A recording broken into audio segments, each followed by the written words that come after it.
I think ultimately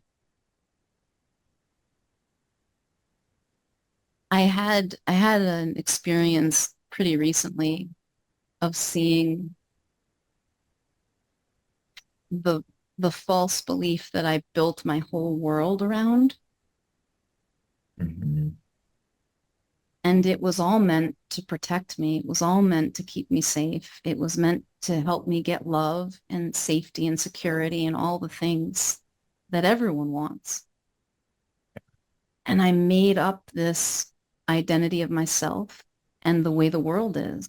And I couldn't see it. Like I created it and then I lived in that world and it was invisible to me. And yet somehow what's so amazing in this ability we have as humans is even though we can create a reality, we create the world every day with what we think and how we think it is.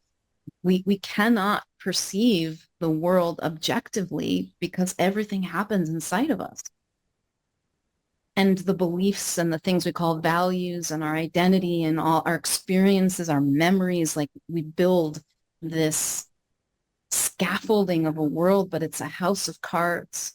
And so you can imagine, I mean, I felt it. I think I'm more comfortable with it than a lot of people because it doesn't, I know that this changes too, but pulling out that card that everything was balanced on, it's like, oh my God, I was so wrong. Who am I? What is the world now? I think this is why people have existential crises when something that they've made their world about, a partner, a career, uh, of their body, whatever it is, it disappears. It's gone.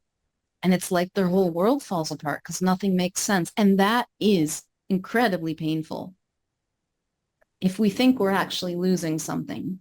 And I would say if because are we, and I'm gently saying this, as you pointed out, Mitch, and I'm glad you said it. I'm not saying this is easy and that oh just do it and everybody should and like come on like just let go everyone that's not how I mean it because the truth is we don't have to. We also get to hang on. And there's something cool about the attachments I feel for people. Yeah. I wouldn't want to get rid of that feeling of, there's a feeling of connection. And sometimes there's a fondness, there's an attachment, there's a personal relationship I have. That too is a beautiful thing. And yeah, it causes me pain when I cling to it. I suffer. And sometimes I do. And then I don't.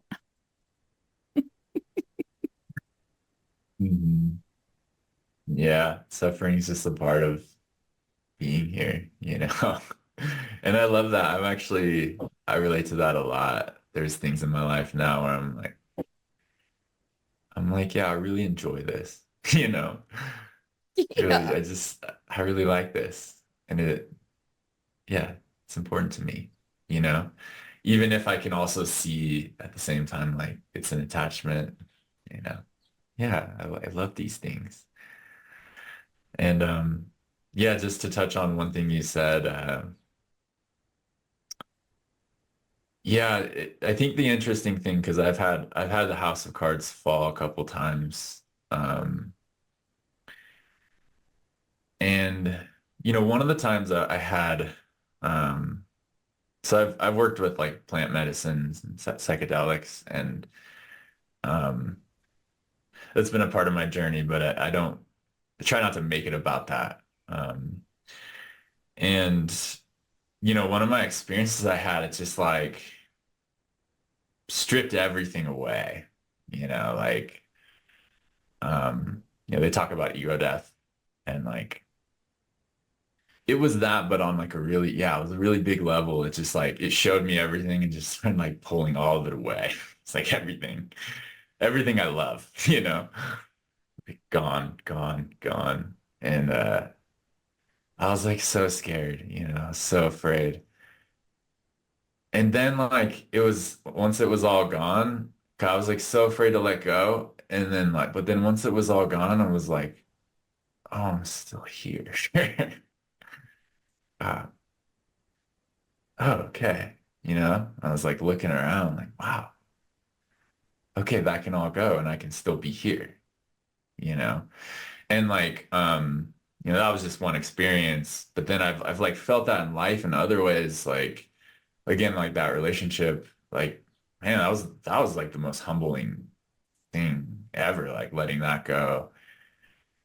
And like just getting to rock bottom, one version of rock bottom and being like, oh, I'm still here. And also like I feel so much grief, but like I'm okay. You know? And I think that's one of the most healing things, the okay thing. Like it's okay.